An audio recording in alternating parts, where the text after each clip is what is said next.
Solar cell. तो अब आप इसको लिख सकते हैं, थर्ड जनरेशन सोलर सेल थोड़ा आप पढ़ लीजिए।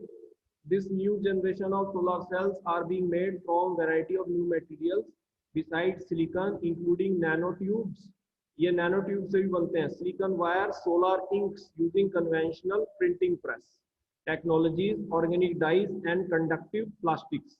The goal of course is to improve on the solar cells already commercially available by making solar energy more efficient over a wider band of solar energy, example including infrared. यानी कि infrared range पे भी हम cover कर सकें, less expensive, so it can be used by more and more people and to develop more and different uses. ठीक है, then the third generation photovoltaic cell solar cell are potentially able to overcome, ये है भाई वो effect का नाम, ये MCQ में पूछेगा, शॉकली-क्वाइसर लिमिट। ठीक है, शॉकली-क्वाइसर लिमिट को इसने ये जो इफेक्ट है इसको ओवरकम किया है। नाउ हम पहले स्टडी करें कि ये इफेक्ट है क्या। Limit of 31 to 41% power efficiency for single band gap solar cell। तो क्या है ये नियम? According to Shockley, William Shockley से बनाई है। According to Shockley Queisser limit, the majority of cells theoretically efficiency is due to the difference in energy between the band gap and solar photon। ठीक है, जो भी बैंड गैप और solar photon के बीच का एनर्जी डिफरेंस होता है, ठीक है, उसके कारण ही एफिशिएंसी का फर्क आता है, ये कह रहे हैं। ठीक है, so any photon with more energy than the band gap can cause photo excitation, but any energy above the band gap energy is lost. कोई भी फोटोन अगर एनर्जी इतनी लिए हुए है जो बैंड गैप से ज्यादा है तो एक्साइटेशन तो होगा, लेकिन जो भी एनर्जी मिनिमम एनर्जी से ऊपर है, ईजी से ऊपर है, वो सारी लॉस्ट है, वेस्टेड है।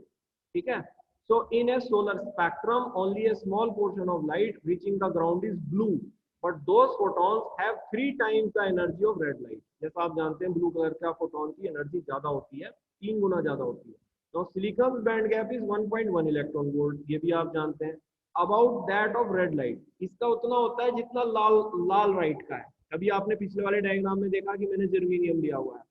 ठीक है, so in this case blue light's energy is lost in a silicon cell if the band gap is turned higher, say to blue, that energy is now captured but only at the cost of rejecting lower energy photons।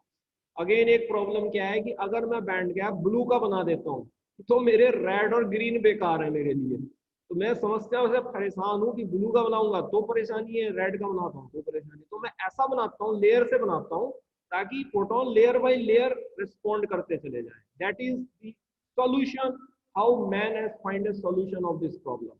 Clear हो गई बात को? So it is possible to greatly improve on a single junction cell by stacking की गई है thin layers of material with varying band gaps on top of each other। इन सबके band gaps अलग अलग हैं, जैसे मैंने आपको डायग्राम में दिखाया था। इनको टेंडम सेल और मल्टी जंक्शन अप्रोच कहते हैं। तो ये भी आपसे एमसीक्यू में पूछ सकता है कि टेंडम सेल या मल्टी जंक्शन अप्रोच किस सोलर सेल में होती है, तो उसका आंसर आप लगाएंगे थर्ड जनरेशन सोलर सेल में होती है।